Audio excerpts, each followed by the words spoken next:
I need you guys to make it loud for Emily Everett!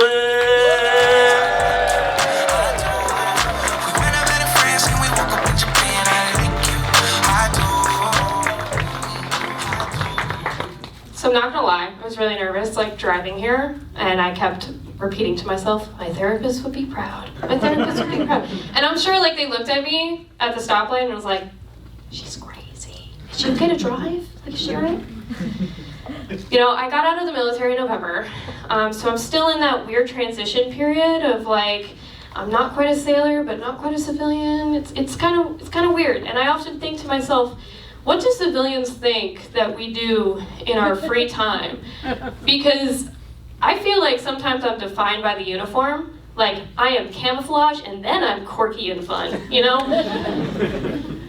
But I do cosplay, which is a play on words of costume and play, and it sounds kinky until you realize who partakes in this.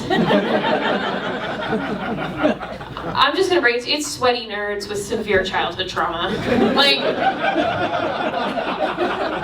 I'm talking, you know, severe mommy and daddy issues have to get you to a certain point to where you want to dress up like your favorite childhood superhero for fun.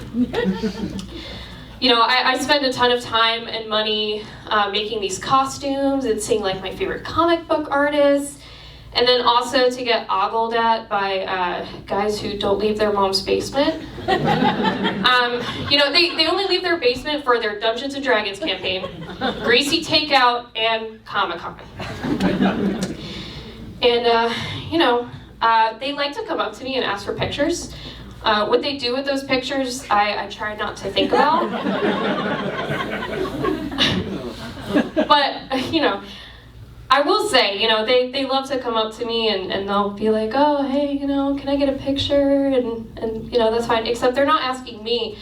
They ask my boyfriend if they can take a picture with me or like put their arm around me, which is kind of weird because like he didn't paint himself blue like Mystique from the X-Men. He didn't put himself in like skimpy spandex suit, although I would love to see that. Now, and my favorite way that they go about this is they'll do something I call the awkward crab grab, which is like, oh, nice tits. Yeah. No. So I used to make these costumes while in the Navy, like in my barracks room, which warranted a lot of questions during room inspects. Like, what are you making? What's with all the leather? Why do you have so many needles in your room? Before the Navy, though, I was into ballet, you know. And I know it's difficult to think of somebody in like a frilly pink tutu calling in launch codes, but honestly, ballet prepared me the best for the military.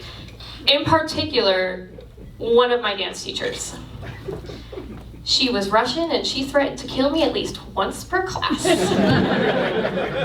I honestly wish I had a punch card, like, okay, every 10 threats, we'll do it for free. That never happened though.